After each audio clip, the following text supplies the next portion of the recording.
Okay, good afternoon. We'll start discussion on the second part of module 2. The first part was work, heat, energy. Right? Work and heat as a forms of energy. What is work transfer? What is heat transfer? We discussed. Now let us discuss the first law of thermodynamics. So in this module, there are first law of thermodynamics. 50% we have already discussed work and heat. The remaining is it's not 10 hours, 5 hours. 5 hours for the work and heat, and the remaining is for the equivalence of heat and work statement for first law of thermodynamics. Steady flow energy equation. This is very important. We have a lengthy derivation. We have to do this, and problems we will try to solve. Okay, this is what we are going to discuss in this chapter. So let's start our discussion on where we left.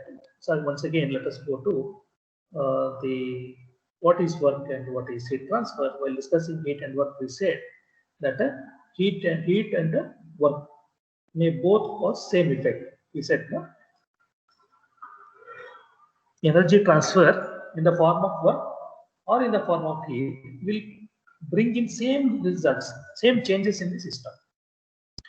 So therefore, work and heat are the same forms of the different forms of a same entity called energy, which is conserved. Okay, energy is conserved. Energy is neither can be created nor be destroyed. Energy which enters a system as heat may leave the system as a work, or energy which enters the system into the system as work may leave as a heat. Okay, both are possible.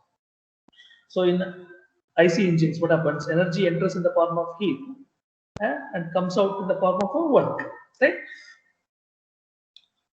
Part of the heat is converted into work. Part is rejected. Not all the work is converted into heat is converted into work, but only part of it is converted into work. So if you take this, what is it?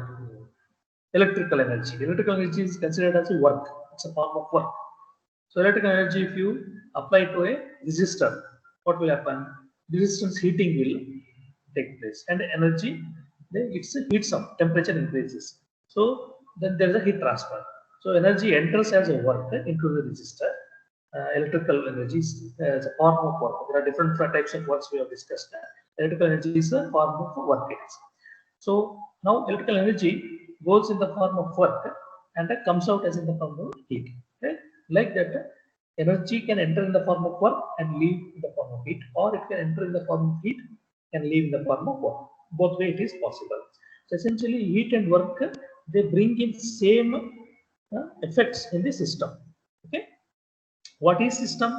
System is a region of interest for which I am trying to do a energy study. Right? I am interested in the energy studies. So I define a domain on which I am going to do the energy study. So that is my system. Everything else is surrounding. So when energy, when the work is added or taken out, or heat is added or taken out, it results in a changes in the system. The changes, the kind of changes that happen in the system, the can be same whether you do it by work transfer or heat transfer, right?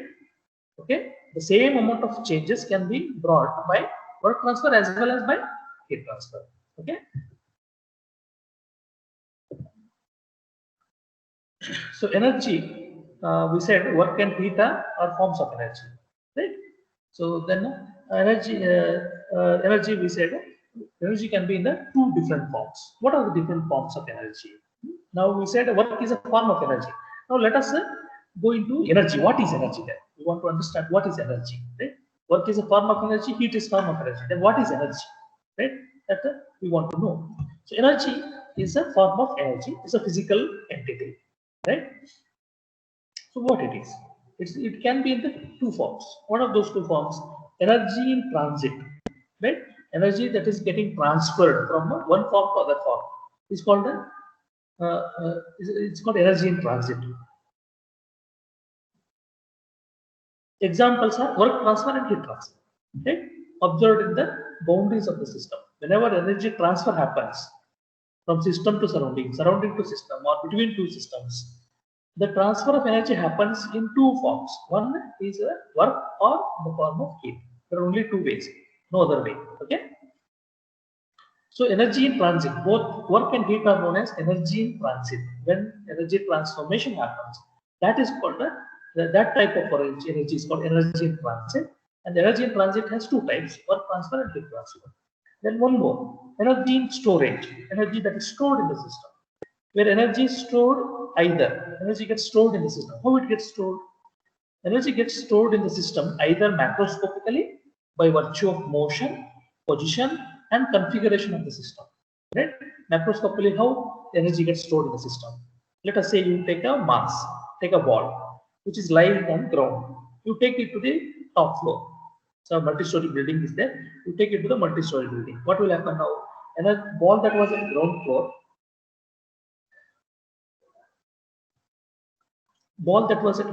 it had certain amount of potential energy.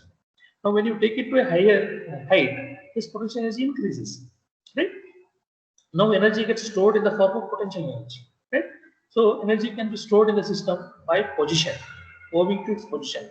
Whether the ball is at the ground floor or at the top floor, depending on that, its potential energy will change, right?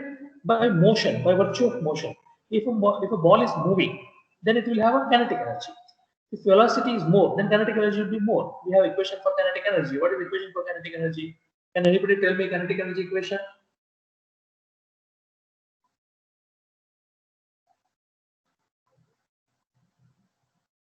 What is the equation for kinetic energy? Half mv square. Half mv square. So if mass is fixed, let us say mass, what is the mass? Let us say mass is fixed. Then energy depends on what? Square of a velocity. Right? So by motion, by virtue of motion, whether it is moving, if it is moving at what velocity is moving, so velocity dictates the amount of energy stored in the mass, right? The height from the ground dictates the amount of energy stored in the mass. Whether the mass is at a height h1, h2, 1 meter, 10 meter, right? At what height it is from the ground level. So depending on that, its potential energy will vary. It's depending on velocity, its kinetic energy will vary. There are configuration energies. Configuration energy, example of configuration energy, suppose you have a spring, you have stretched it. When you have a stretched spring, it will have some potential energy in it. Yes, correct or no? Yes or no? Or compressed spring, it will have some energy. That is because of configuration, right? There was certain configuration. The spring had got some shape, natural shape. If you change it, it will absorb energy, right? By virtue of configuration, how it is shaped, that dictates amount of energy stored there. So that is called a configuration energy, right? So like that, macroscopically energy can be stored in the system by virtue of mass, position, and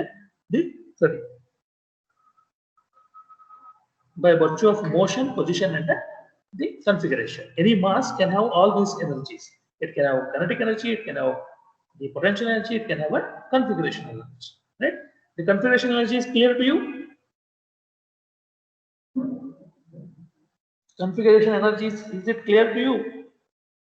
I should explain a little more. Have you understood that? Okay, no response. I assume everybody has understood. Okay. So microscopically, these are called macroscopic energies. Then the energy can be stored in microscopic level also. Mass is macroscopically, if you know, we know that the microscopically mass consists. If you divide a mass into small parts, what is the smallest unit you get? 6, 17. Sorry. If you take any mass, if you divide it, what is the smallest unit called as?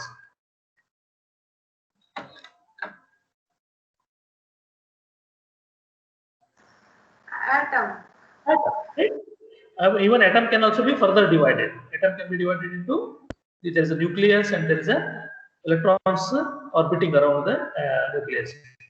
Right, electron and the nucleus. Nucleus further is divided into protons and the neutrons. Like that, matter can be subdivided into small units. Any matter is made up of these electron, proton, neutron. Together they form atoms.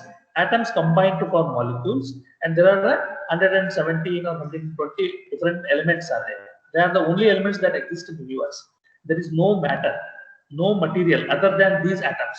Okay, in the entire universe, if you look around, you won't find anything else other than the 121 elements that are listed in periodic table. All of you know periodic table? Yes, sir. How many elements are there in periodic table?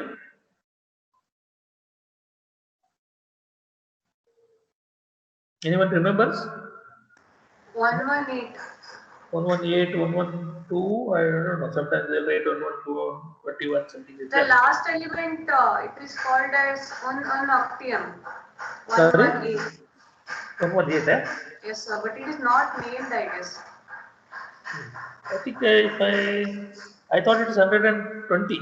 I don't know whether it is 120 or I think it's more than 118. You can just check number of elements that are found. Must be 120 plus something. Let me know in the next class. Okay, so those are the elements. That's all. Those are the atoms you find in universe. They form molecules, right? Atoms combine to form molecules. Same atoms can combine, like oxygen. Two oxygen atoms combine to form oxygen molecule, or oxygen and hydrogen atoms combine to form the water molecule, that is H2O, right? Or a carbon and oxygen combines to form a CO2. Like this, or two nitrogen atoms will combine to form a N2. Like this, you get molecules, or you can have very complex molecules like polymers, right? This ethylene, propylene, you have seen, right? Organic compounds. Inorganic polymers are also available, silicons, right? So they can be very big chains, right? But essentially, what they are made up of? They are made up of building blocks called the atoms. There are 120 or 118 type of different atoms are there. So if you look at macroscopically, it stores energy in the form of motion, in the form of velocity, position, and configuration. Microscopically, also matter stores energy. That is called that is called a microscopic energy, right? At microscopic level, also the energies are there. What are those energies? We'll see in the next slide. Okay, so microscopically in molecules or atoms constituting the system, there also you can have stored energy. Energy can be stored macroscopically or microscopically. So there are two types of energies: macroscopic energy and microscopic energy. So what is microscopic energy? Those things we'll see later. Okay, first let us look at that is how the energy gets stored microscopically. So energy is two types. One is energy in transition, energy in storage. Energy in storage can be further classified into energy, macroscopic energy and microscopic energy. So this is a types of energies. Now let us look at the first law of thermodynamics. What is why this the first law came into picture? What is that? Let us see.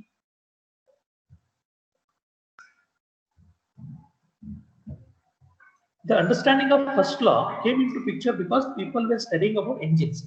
Before engines were invented, there was no first law of thermodynamics. People never bothered about this. People knew that, but didn't know that there is something called first law of thermodynamics. Okay, the whole subject of thermodynamics came into picture only when engines are invented. Okay, before that, there was no thermodynamics, no first law, no second law, nothing like that.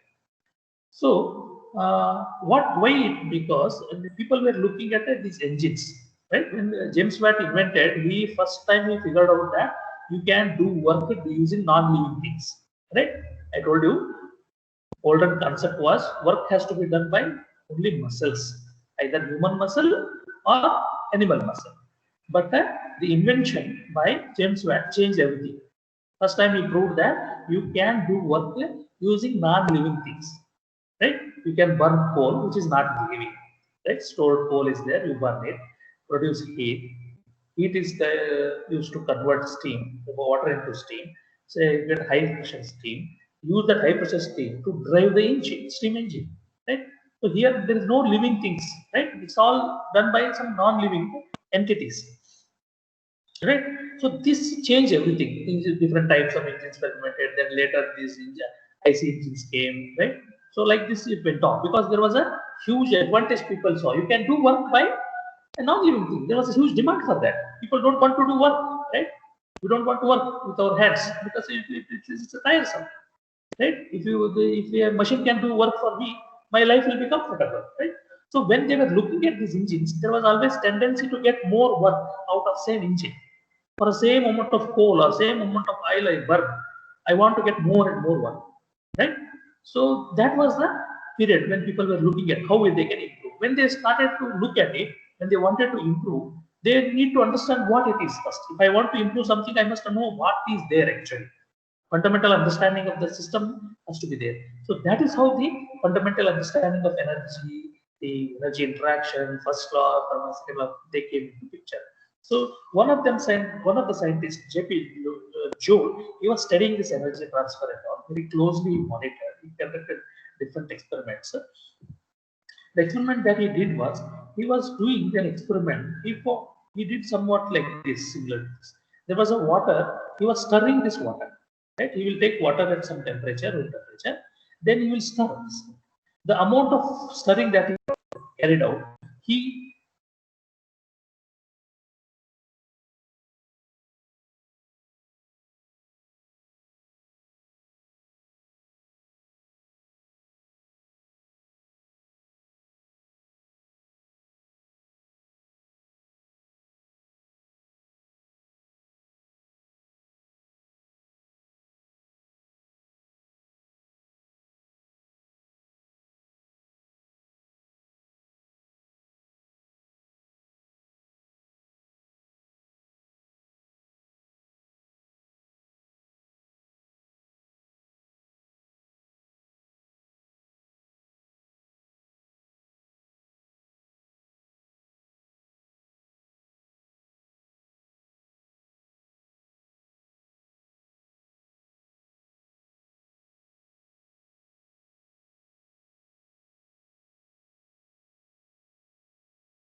yes, can you hear me?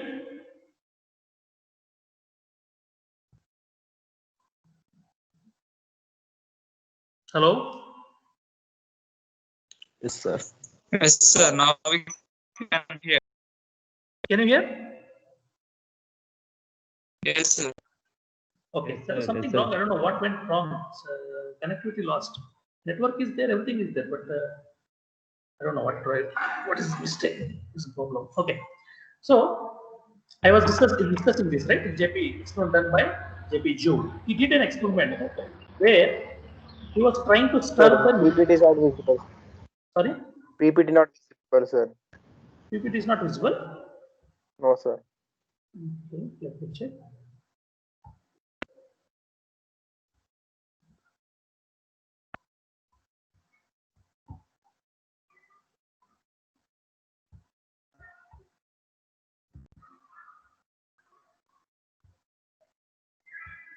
Now is it visible?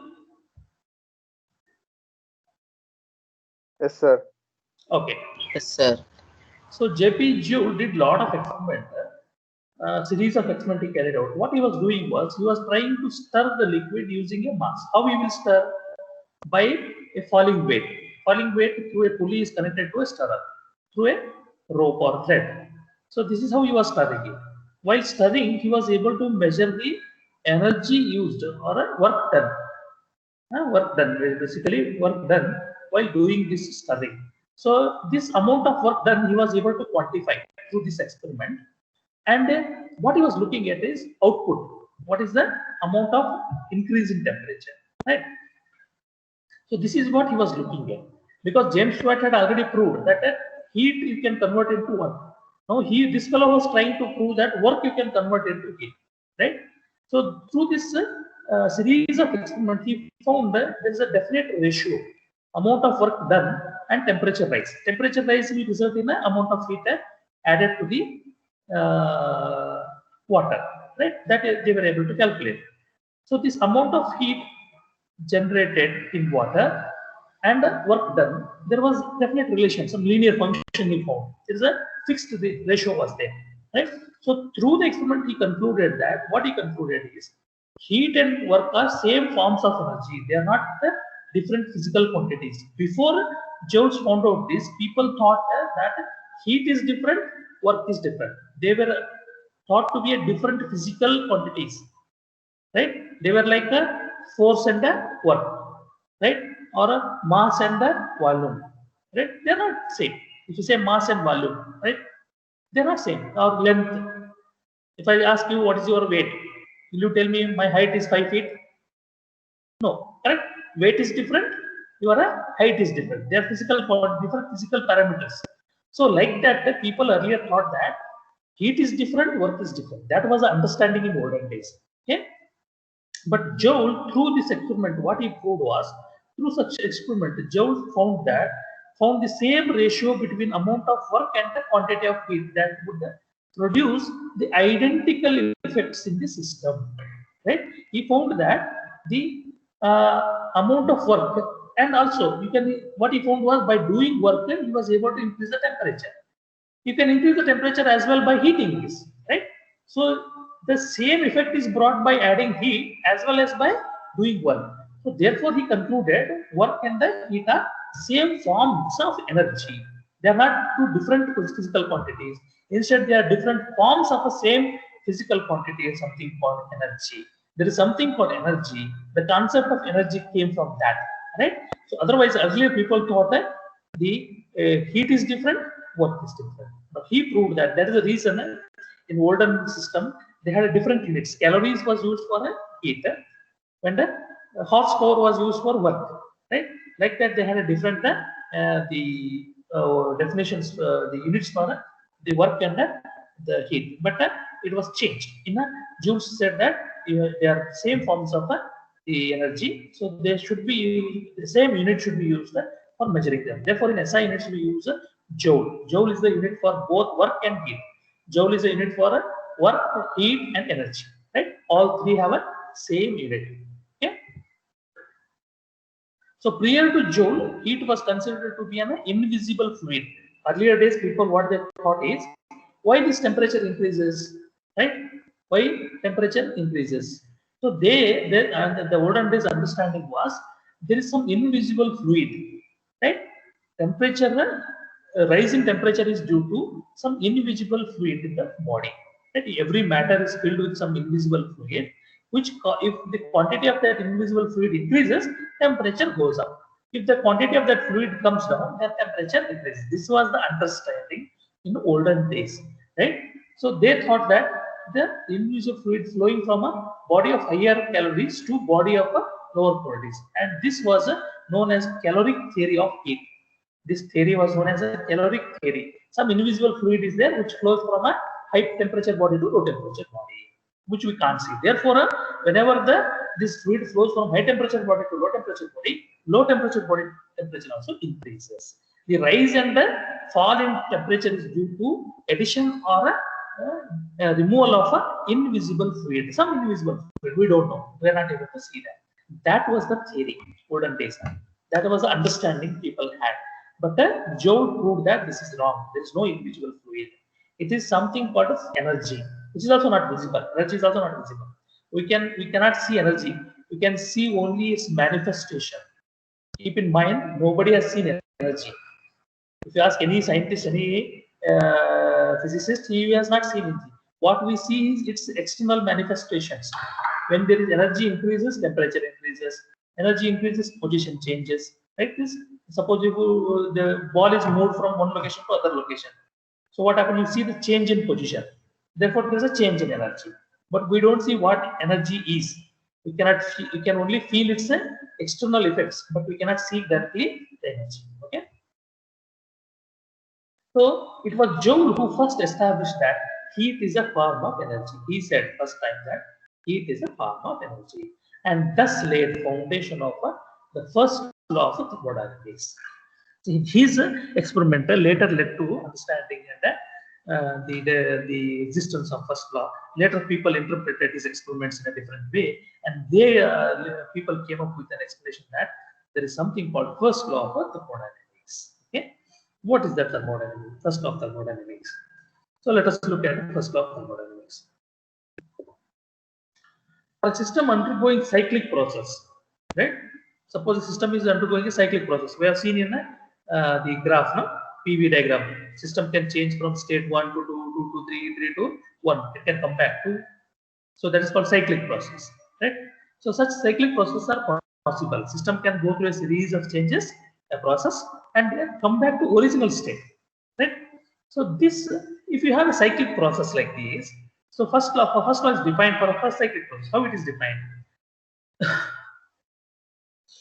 For a system undergoing cyclic process involving many heat and work transfers. So when cyclic process is happening, there will be so many heat transfers and so many work transfers. We have seen, right? 1 to 2, 2 to 3, 3 to 1. From 1 to 2, there will be some amount of work transfer and heat transfer. 2 to 3, there will be some amount of heat transfer and work transfer. 3 to 1, there will be some work transfer and some heat transfers. Like that, it's possible. Both are possible. So there are many heat transfers and many work transfers. So if you take a cyclic process, for a cyclic process like this, right? 1 to 2, 1 to 2 through a process A, then 2 to 3 through a process B. So together A and B we constitute a cycle. Or you can take a 1 to 2 A and 2 to 3, 2 to 1 C. 1 to 2 A, 2 to 1 C. So together A and C will constitute another cycle. Like that you cannot so many cycles. So during the process 1 to 2A, there will be some work transfer and there is some heat transfer. Similarly, there will be from 2 to 1, there will be some work transfer and heat transfer, right? So like this, if you have a cyclic process, if you take sum of all work transfers, right? So if you are doing cyclic process from 1 to 2 work transfer, then 2 to 1 C work transfer, you add them. Similarly, there is heat transfer from 1 to 2 through process A, then there from 2 to 1 there is a heat transfer. So 2 heat transfers, add them. So if you take sum of all heat work transfers should be equal to sum of all heat transfer. This is known as the first law of thermodynamics. In a cyclic process, sum of all heat transfers is equal to sum of all work transfers. So here there is a term J I have used. Why this J is? In the olden days they used different units for work and heat, right? So how do you equate them? You cannot equate, huh? So for that conversion they use some conversion factor J. But in SI unit, J, there is no need for J. J is equal to 1 in SI unit. But earlier system, since work and heat were measured in different units, they used to use a conversion factor. Now it is not necessary. Okay? Similarly, if you take a continuous process, if this cyclic process is not a broken like 1, 2, let us say one circle you have full, it goes like this and comes back, right? In one circle. Or a clockwise or anti-clockwise, whichever it is. So in fact, the circle means what? You have a relation between the pressure and volume all along, right? Everywhere you know, right? Same one equation. There is one equation that defines for entire cyclic process. Here it is not like that. 1 to 2 A process, one the set of equation you have to use. 2 to 1 for C you have to use another set of equation. Suppose for B you have to use another set of equation. Suppose that is not the case. Let us say I have a circle. For circle, the continuous function is defined, right? P and V are related to a continuous function. Then what you can do, first law is defined as integration. This is cyclic integral. Integration sign with a circle around here. Can you see the circle drawn here? Right? This circle at the middle of integration sign is known as defines it's a cyclic integral. This is called cyclic integral. Integral sign you know. This, if you put a circle at the center, then you call it as a cyclic integral. This is called a cyclic integral of a dw is equal to j into cyclic integral of a dq. Okay, clear? Is it clear? Are you able to follow the point? First law applied to cyclic process. Explain it again, sir. I have to explain once again. Okay, fine. Anything that you did not understand, specific you want to say? Something? What is confusing? So that I can highlight on that. After the diagram, what you explained, sir? After this diagram, okay. The cyclic process is clear to you, right? Yes, sir. Okay. For any cyclic process, first law is mathematically defined. This is first law. What I have written here, no? This is called first law. First equation is first law. Second equation is also first law. Mathematical representation of first law of thermodynamics is this. If somebody says what is first law, you write this. Summation of a W per cycle is equal to summation of a Q per cycle. What is Q? Q is heat transfer, W is work transfer. So summation of work transfer is equal to summation of a heat transfer. What is the meaning of that? In a cyclic process, there will be a work transfer from system to surrounding, surrounding to system, right? Both are possible. So if you take sum of all those work transfer, that means net work. In other words, you can write it as net work in a cycle. Net work done in a cycle is equal to net heat transfer in a cycle. Okay? In a cyclic process, if you find out net work done, the net work done must be equal to net heat transfer to the system. If there is a net work done by the system, right? System is doing net work, then there must be net heat transfer to the system, because energy cannot be generated nor be destroyed. Total energy has to be same. It can be converted from one form to other form. So that is the reason. So if sum of all the work transfers is positive, some value 50 joules, let us say, then the sum of all heat transfer must be equal to 50 joules. Not a single joule, not even a single, not a fraction of a joule is less, not a fraction of joule is more. It must be exactly equal. Okay, sum of heat transfer should be equal to sum of work transfer should be equal to sum of heat transfer. Okay, so work transfer, who we define, work done by the system is positive. Correct? Heat transfer to the system is positive. Clear? How did we define sign convention? Work done by the system is positive. Heat transfer to the system is positive. So that means if there is a net work done, that what's the meaning of that? So net work, like work done on the system, work done by the system, if you add them together, right? One is positive, one is negative. Net, you get some positive work. Positive work, meaning of positive work, what is that? There is a net work done by the system on surrounding, right? If system is doing net work on the surrounding, that means there must be net heat transfer to the system, right? If W is positive, then heat transfer must be also positive. Okay? If there's a net work transfer, then there will be net heat transfer also. Is it clear to you now? Yes, sir. Okay. So first law in mathematically we write it for cyclic process. There are two equations. One is if it's a discontinuous process. If cyclic process is broken into segments, small segments, 1 to 2, 2 to 3, 3 to 4, 4 to 5, 5 to 6, then 6 to 1, like that it is. Broken. Then you have to use do the integration at different intervals, right, over that period. So then we write this equation, summation equation. Suppose the cyclic process is such that there is one continuous function during that entire journey. Then we go for an integral sign.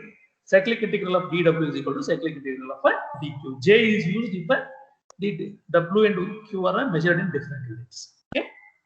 If they are used in same unit, then j is equal to 1. Clear? Is it clear to you? Yes, sir. Okay. So now what I said, a system undergoing a cyclic process. For that, first law we said there are two equations of first law. One is if the discontinuous process is there, then we have summation of work transfer is equal to summation of heat transfer for a cyclic process. If a continuous function is there in a cyclic process, P and V are defined completely by one equation for entire cycle, then we use cyclic integral of dw is equal to cyclic integral of dq. Right? This is for a system undergoing a cyclic process. Cyclic process means system goes through a series of changes and when it comes back to original state, at the end it is at the original state only, right? Then we call it as cyclic process. Suppose that is not the case, because all processes are not cyclic in the universe. If you look at many of the processes that are happening around you, they are not cyclic. Okay, there are permanent changes are happening, only one way direction. So therefore, for a system undergoing a change of state, let us say it undergoes a change of state from state 1 to state 2, then what is the first law? How first law is defined? Let us look at it. Let us consider a process where Q is the amount of heat transferred. Some process is there. During that process, Q is the amount of heat transferred to the system, right? To the system means positive. W is the amount of work transferred from the system during the process. Okay, there is a Q amount of heat is supplied to system, and system delivers a W amount of work, right? System is giving work, and it is getting Q amount of heat. Q is energy. Heat is also form of energy. Work is also form of energy. It is taking heat, Q amount, and giving you W amount work, right? Clear? So during a process, and when it gives you W amount of work and takes Q amount of heat, system undergoes a change of state, right? It undergoes change of state from 1 to 2. During the change of state, it absorbs Q amount of energy and it delivers a W amount of work. So for that system, the net energy transfer, it is getting Q amount of energy, delivering W amount of work, right? Q amount of heat, W amount of work. The difference, right, is, let us say, is not 0, right? Then Q minus W, the Q minus W amount of energy. Q is also form of energy, W is also form of energy. The difference is energy, right? So system has taken a Q amount of energy and has delivered a W amount of energy. Q and W are not equal. The difference, where it goes, it gets stored in the system. The net energy transfer will be stored in the system. Okay. So the energy in storage, this Q minus W, that is called energy in storage. It is neither work nor heat. Keep in mind, system has taken Q amount of heat, delivered W amount of work. The difference between Q and W is neither heat nor work. What it is then? It is called energy or internal energy, right? It is the energy in storage, neither heat nor work, and called the internal energy or the energy of the system, right? So Q minus W is equal to delta E. So energy of the system goes up, right? It had some energy to begin with at state 1, right? E1, let us say I call. At state 2, it has got another amount of energy, E2. The difference between E1 and E2, delta T, E2 minus E1, where it comes from, that is called delta E. Delta E is what? Delta E is equal to Q minus W, right? Here Q, W, E all are expressed in the same unit, joules. Okay? Is it clear to you, this equation? Are you following me? Yes, sir. Okay. So when system undergoes a change of state, it absorbs Q amount of energy, delivers W amount of work. The difference between Q and W is the energy in storage, right? This energy, this difference can be positive or negative. Suppose the amount of work done by the system is more than the heat received, then it will be negative. That means this system is depleted of energy. System loses energy. Some amount of energy is lost by the system, right? If there is a difference is positive, that means system gains energy, right?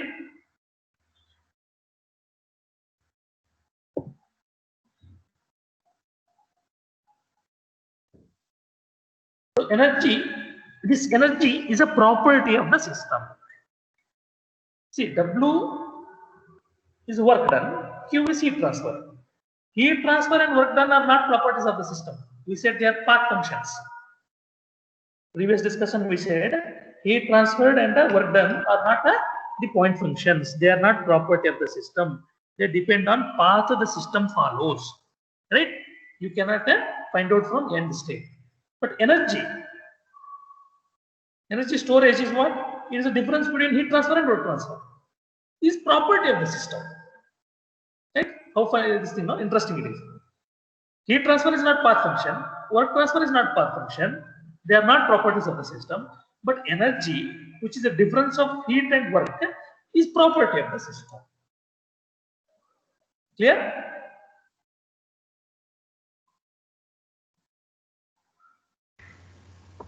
Sir, could it explain again?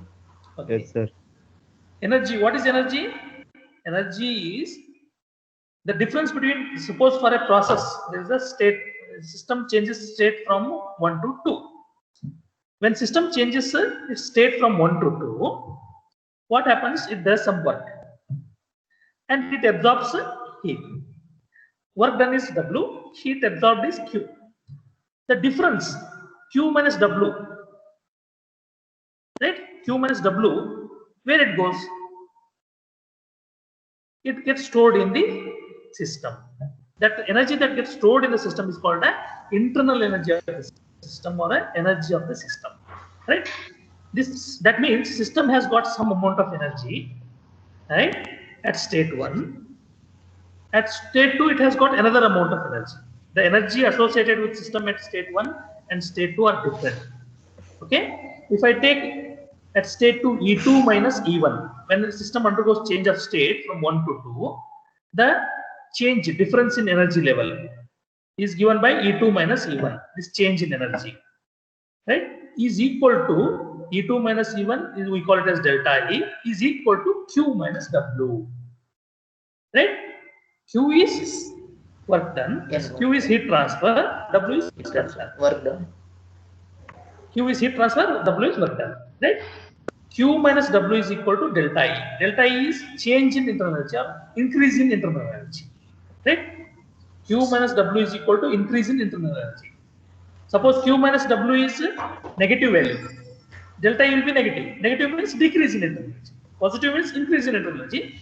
Negative means decrease in internal energy, right? Like acceleration and deceleration. Acceleration positive, we say, convention. Yes. Negative acceleration means deceleration, correct? Decrease is indicated by negative sign. Right? Here also delta E positive means there's increase in internal energy.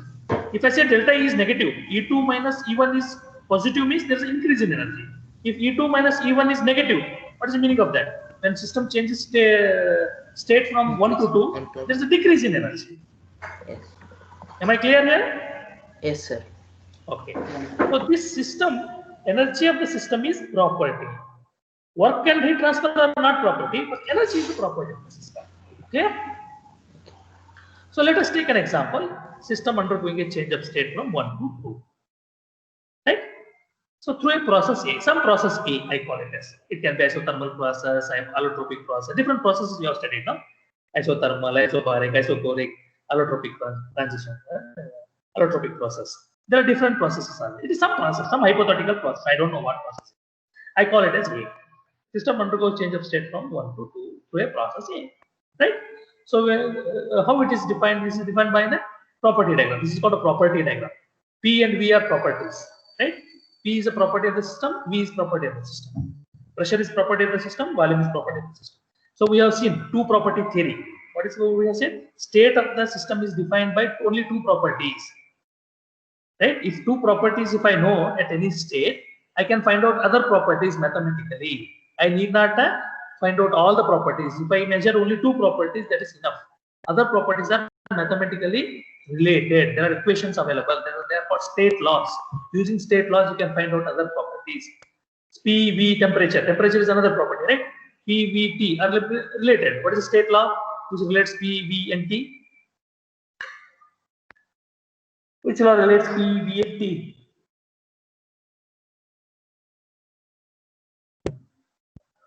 Pressure, volume, and temperature.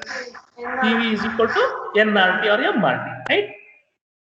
Like that, there are state equations are available for all the properties. You name any property, entropy, enthalpy, Gibbs free energy, Helmholtz function. There are so many properties are there. All these properties are related by one or the other equation. Okay. If I can measure two properties, all other properties I can calculate mathematically, right? So system is undergoing a change of state from 1 to 2 to a process A, and it is another process change. It is undergoing from 2 to 1 to a process B. There is process A and there is a process B. The two different processes, right? From state 1 it changes to 2 through a process A. From state 2 it changes to state 1 through a process B. There are two different processes. A and B are different processes, right? Is it clear to you? Yes, sir. Okay, system is undergoing a change of state from 1 to 2 through A process, and from 2 to 1 through B process. Together A and B constitute a cycle. If you take them together, what they represent? They represent a cycle, right? Clear? If you separately take them, they are processes, two different processes. If you consider them together, they constitute a cycle. So consider the system which changes from a state 1 to 2 by following a path A and returns from the 2 to state 1 by following path B. So the system undergoes a cycle. Yes? Do you agree with me? Is this statement clear to you? Any confusion in this statement? No, sir. Okay, fine. So writing first law for path A. Can you write first law for path A? Please write. What is first law for a process? dW is equal to JdQ. No, that is for a, what is that? What is it? dW is No, equal that is for cyclic process. I am saying for process A, not cycle. For only process A is different, cycle is different. When you take A and B together, it is cycle. If you take separately, they are processes. For process, what is the first law equation? Integration of dW. No, integration for cycle. Integration sign is for cycle, not for process. Previous slide we wrote an equation for process. This previous slide. W. What is that? U minus W. Q minus W is equal to delta E. Delta E. Right? So here you can say to distinguish Q, you write it as QA to indicate that heat transfer during process A. Right? I can use a word subscript for A, right? QA, heat transfer during process A. Similarly, I can write WA, QA minus WA. I can write like this. Yes, sir. Okay. Then I write the QA minus WA is equal to delta EA. I write the change of the difference between two work transfer and heat transfer. I call it as delta EA for process A. Right? Can I write like that? You understood what I have to write? Yes, sir. QA minus WA is equal to delta EA, right? So I will write like this, okay? Or I can write that QA is equal to delta EA plus WA. Can I write like this? Yes, sir. Sir. You are following it? No confusion, no? No, sir. Right? QA minus WA is equal to delta EA. The WA I have brought this side. From left side I have brought it right side. That's all. When I bring it right side, it becomes positive. That's the only difference. Okay? You are able to follow this discussion? Yes, sir. Okay. Yes. Now I will write first law for path B. Right? In path B, what happens? System undergoes a change of state from 2 to 1. Right? For path B, I write similarly QB is equal to delta EB plus WB. You can write like this. Are you following me? Any Yes, sir. confusion here? No, sir. No, sir. Okay. Right? A and B together constitute a cycle. Now, if I take them together, what they represent? They represent cycle. Right? For cycle, what is first law? Summation of What is first W. law for cycle? Summation of W. Summation of W is equal to summation of Q. Q. Sum of all work transfer is equal to sum of all heat transfers, right? So if I take this cycle, then what I have to write? Sum of all heat transfers. How many transfers are there? Only two. QA and QB, correct? In this cycle, there are only two heat transfers. One is QA, other one is QB, correct? Yes, sir. Is there anything else? No. No. Okay. So QA plus QB is equal to WA plus WB. Right? If I write first law for cycle, summation of W is equal to summation of Q for cycle. So if I do that, here I write WA plus WB is equal to QA plus QB. Can I write like this? Yes, sir. Okay, then I rearrange the terms. A terms I bring one side. So I write QA minus WA is equal to WB minus QB. Can I write like this? Yes, sir. Sir. Okay. What is QA minus WA? Delta E. Delta EA, right? Yes, correct. Okay. WB minus QB is Minus delta E. minus delta E, correct? EB. EB, right? Yes, sir. Yes, sir. Is it clear? Yes, sir. So if the system had returned from state 2 to 1 by following the path C, right? So initially I had taken A and B path. Now I assume another path, C, right? Instead of going through path B, it goes through another path C, right? In that case, right? Then also this equation holds good. I can do similar exercise. Then also I can write it delta EA is equal to minus delta EC. Because A and C will be a cycle.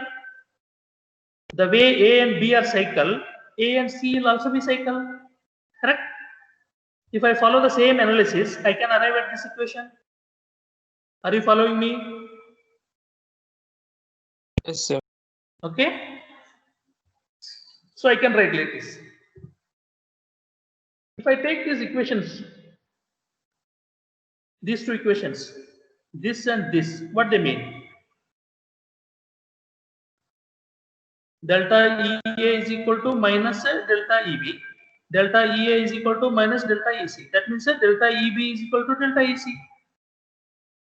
Yes or no? Yes. Yes? Is it clear to you? Yes. Okay. So therefore, it is seen that from the analysis we find that what we find, it is seen that the energy, that the change in energy between two states of system.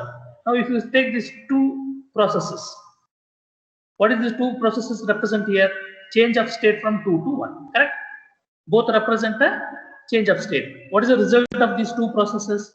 Whether you follow process C or you follow process B, what is the end result? System undergoes a change of state from 2 to 1. Yes or no? Yes. Okay. So therefore, it is seen that the change in energy between two state of system is the same, right? The change in energy, whether the system follows a path C or path B, the delta E is same, right? Delta E is same, it is equal. That means a change in internal energy, whether you follow process A, process C or process B, the change in internal energy will be same. Okay, the state is the same, whatever the path system may follow in undergoing that change of state, right? So therefore, the change in energy, internal energy, is a point function. It represents the end state, right? So the net increase or decrease in internal energy is independent of the path system follows. Correct?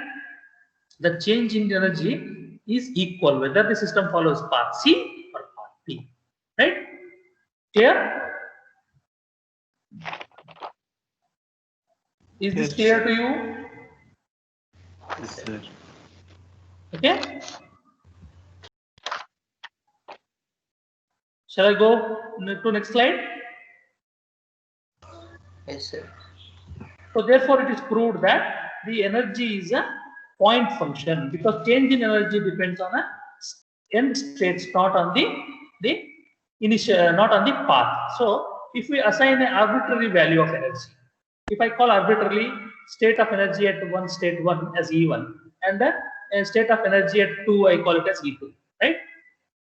The value of energy at state 2, then what it means is if I say the amount of energy at state 1 is arbitrarily call it as E1, then the amount of energy at state 2 is fixed, right, and is independent of what system follows, right? Whatever the path of system can follow any path, but amount of energy at state 2 is fixed, will not change, right? Therefore the energy has a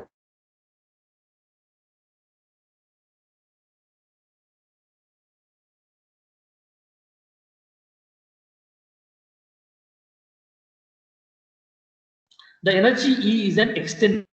What is this energy? Energy E is an extensive property. The specific energy E is used for total energy. Specific energy is E by M mass. Specific energy unit is joules per kg. Is an intensive property. Specific energy is an intensive property. Energy E is an extensive property. It depends on mass. The cyclic integral of any property is 0. That we know, right? Cyclic integral of any property is a 0 because final state is identical to initial state. Because when it goes through a cyclic process, goes around and comes back to initial state, what is the change in state? Change in state is 0, right? Because it has returned to the same state, then there is no change in state, right? So therefore, a cyclic integral of the any property for that matter, also for energy is a 0. Is it clear to you? Yes, sir. The cyclic integral for every property is 0. Suppose you take temperature.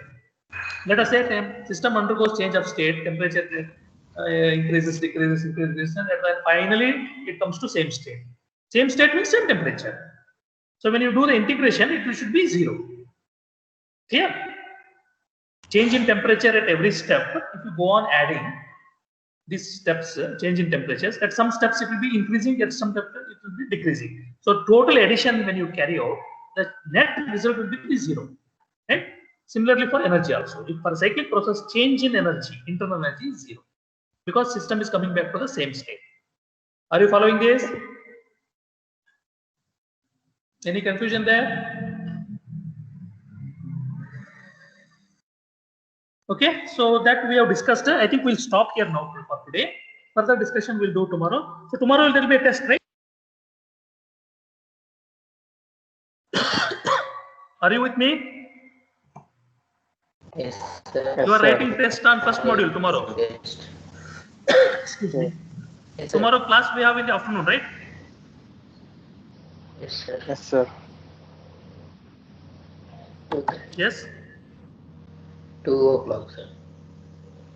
2 o'clock I will give the question paper. I'll send it in WhatsApp and as well as I'll put it here.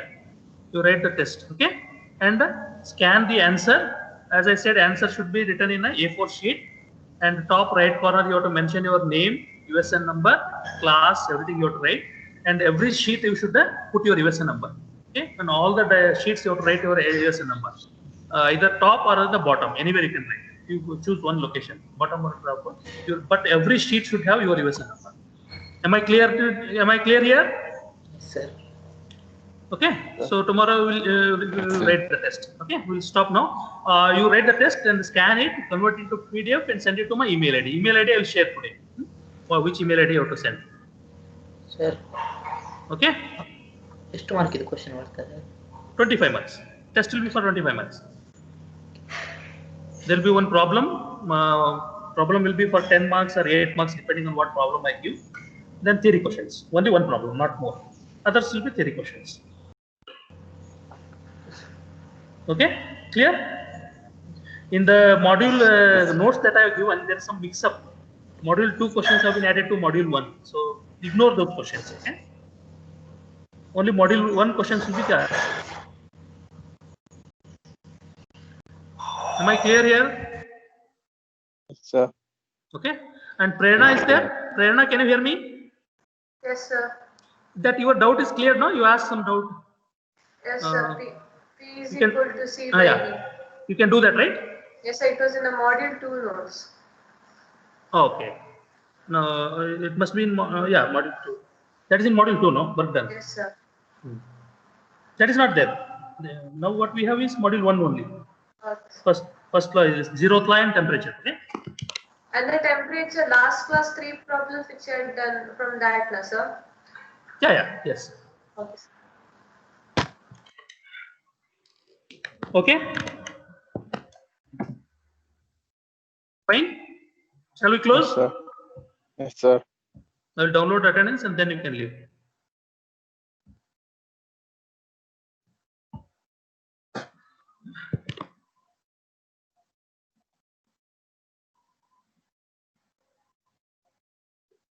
Okay, bye. Bye-bye. Bye, sir. Bye, sir. Bye, sir. Bye.